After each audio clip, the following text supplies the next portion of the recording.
Bonjour les amis, aujourd'hui je vais vous présenter la nouvelle acquisition que j'ai achetée. Alors on est passé de la Citroën Ami à une nouvelle électrique, full électrique. Je vous présente la MG4.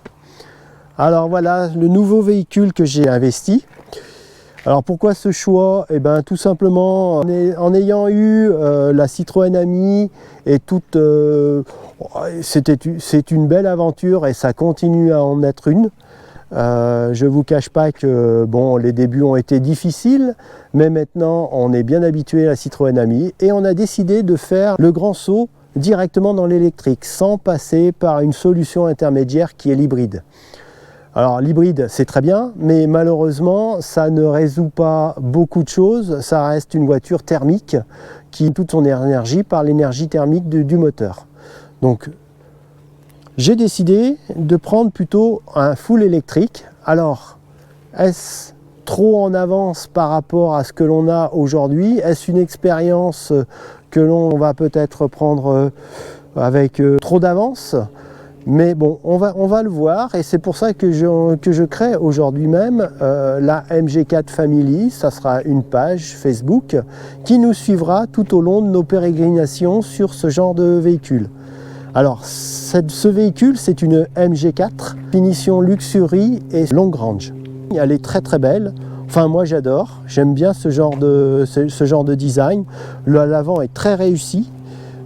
Sur les côtés, il n'y a pas de souci. Bon, il manque peut-être un peu de relief, on en parlera plus tard. On émettra certainement des décorations complémentaires, mais qui sont tout à fait correctes. L'arrière, je le trouve un peu bizarre. C'est nouveau. Bon, voilà, faut aimer. J'aime un peu moins, mais ça reste quand même une belle voiture. Alors, je ne vous referai pas la présentation parce qu'il y a beaucoup de journalistes qui l'ont déjà faite, donc on le trouvera facilement sur YouTube. Mais c'est vraiment 5 vraies places, c'est une grande familiale. Elle est donnée pour une autonomie de 520 km, et ça c'est assez agréable. Alors 520, si on prend l'analogie de la Citroën Ami qui était en LFP, c'était en plein hiver la moitié. Autonomie égale la moitié de ce qui est annoncé.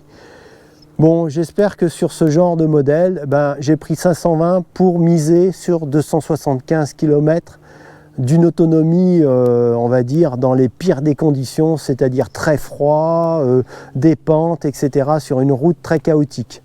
Donc voilà. On part là-dessus, même 275 km, ça reste correct, en sachant que cette voiture, elle est capable de recharger de 20 à 80% en moins de 20 minutes. Alors c'est pareil, c'est toujours la même chose, ça reste encore à démontrer. Il faudra qu'on fasse des essais, des expériences de charge, etc. Alors on va faire une expérience voyage de 500 km environ, des environs de Saint-Étienne, en descendant directement au Cap d'Agde. Alors, ma femme va la prendre toute seule pour la première fois, en sachant qu'ici, on a deux types de prises. On a la prise standard, 22 kW, et puis on a la prise grande autonomie, une grosse prise et qui permet de faire des recharges en moins de 20 minutes. Alors en effet, on a tout expliqué tout ça à ma chère épouse. Elle va se retrouver confrontée toute seule à la première recharge de sa vie sur ce genre de véhicule. Donc elle sera accompagnée des enfants. On verra si l'expérience recharge sur ce nouveau type d'automobile est concluant ou pas. Donc je vous rejoins quelques jours plus tard pour vous donner les détails de cette aventure.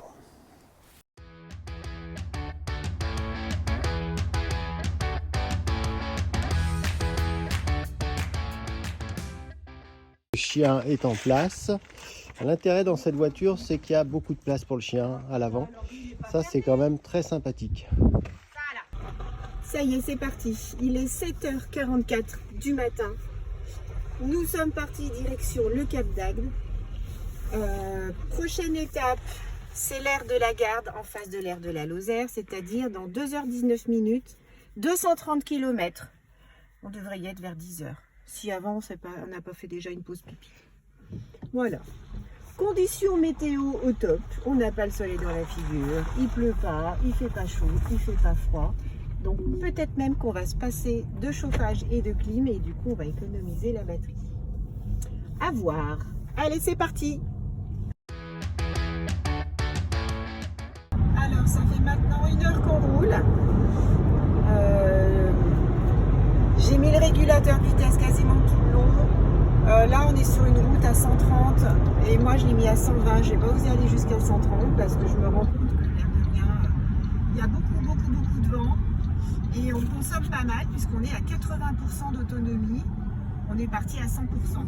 Alors en 1 heure, je trouve que ça fait beaucoup. Alors après c'est peut-être normal.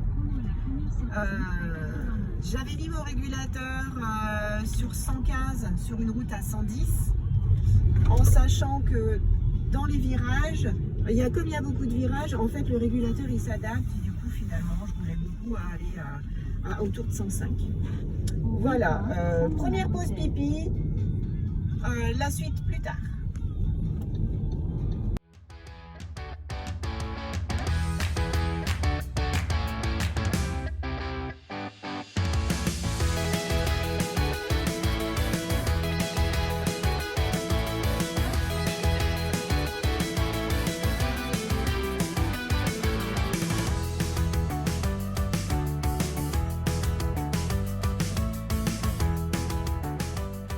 Alors on va faire un point, puisque dans 17 minutes, 26 km, je dois faire un arrêt pour charger la voiture.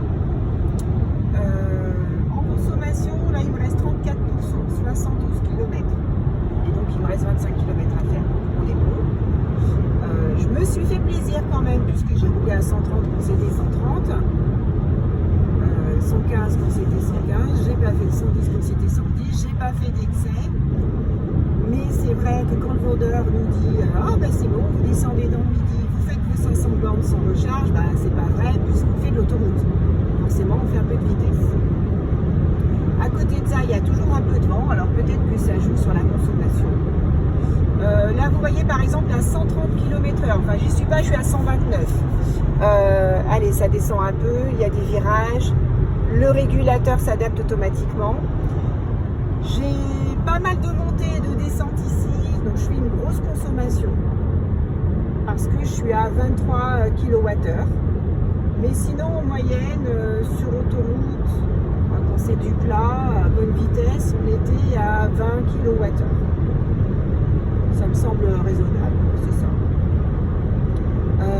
Donc prochaine étape, la recharge d'ici un quart d'heure. À tout à l'heure.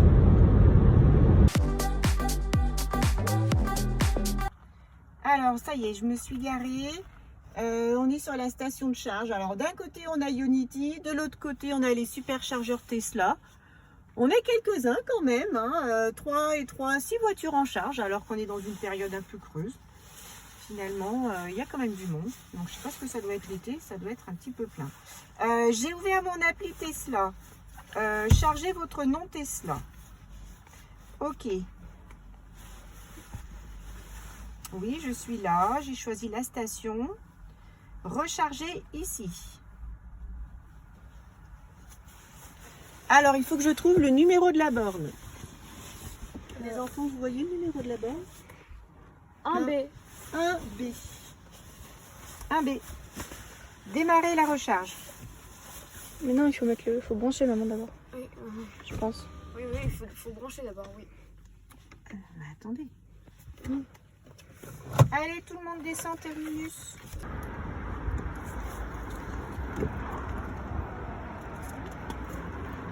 C'est maintenant que je cherche la voiture. Alors. Non, il faut qu'on prenne celle-là. La norme Europe. Alors. En bas. Il faut que j'ouvre. Oh, impeccable. Qu'est-ce qu'elle dit la voiture? Connexion en cours.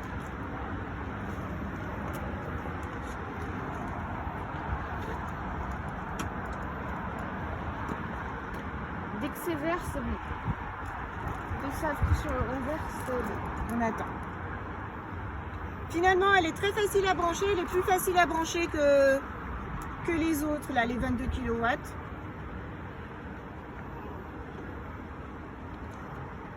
C'est bon, maman, c'est vert. C'est vert? Oui, ça change. Super. Il est 10h25. Bon, ben, on va aller boire un café, un chocolat, faire pipi. Chocolat.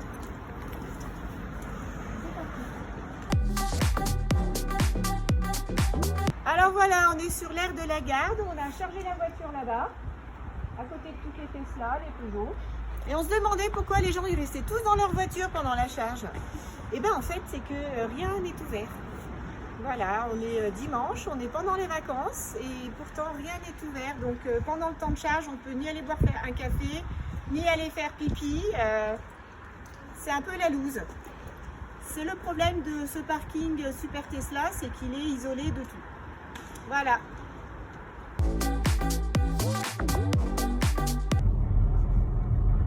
Alors c'est parti, on s'est arrêté, ça fait un sacré moment en fait, ça fait 25 minutes qu'on s'est arrêté pour charger la voiture, même plus que ça. 55. En fait ça fait 55 minutes en tout. Parce qu'on s'est arrêté, on a chargé la voiture, donc là aucun problème, pas de souci. La recharge, on a fait jusqu'à 97%, donc du coup on a pris 20 minutes, ça a été assez rapide. Le truc c'est que le temps de charger la voiture, on s'est dit on va aller boire un café et rien n'était ouvert. Il a fallu qu'on attende 11h du matin pour que le McDo ouvre et aller boire un chocolat chaud, un café, le temps de faire la pause pipi. Finalement on a mis un certain temps. Mais bon, c'est pas grave parce que de toute façon, c'était aussi la première fois qu'on faisait le trajet avec la chienne. Il fallait qu'on la promène, qu'on prenne le temps de la promener correctement et je voulais que ce soit fait comme il faut pour pas qu'elle stresse en voiture. Et du coup, c'est impeccable. On est dans les temps. C'est parti pour la deuxième partie du voyage. Là, normalement, sans arrêt recharge, on va jusqu'au Cap d'Agde. La sortie est là, que je ne me trompe pas. Et voilà, c'est parti.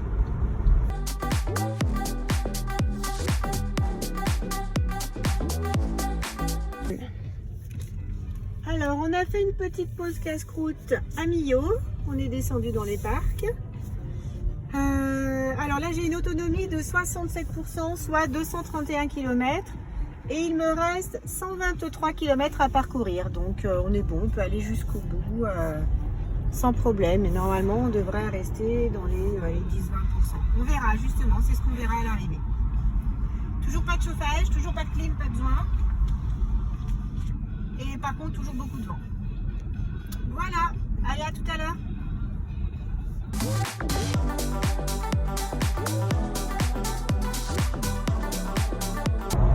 Nous arrivons à notre destination, le Cap d'Agde.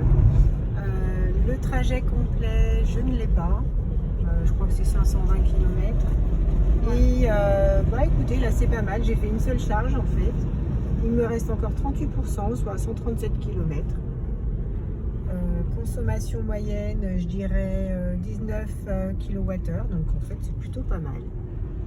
Tout s'est bien passé et la conduite est assez agréable. Voilà, on est bien content d'arriver quand même, un peu sonné. Et puis, faut aussi dire que Mocha, pour son premier trajet de 500 km, elle a été adorable, super sage. Et félicitations, ma petite bibiche. À bientôt.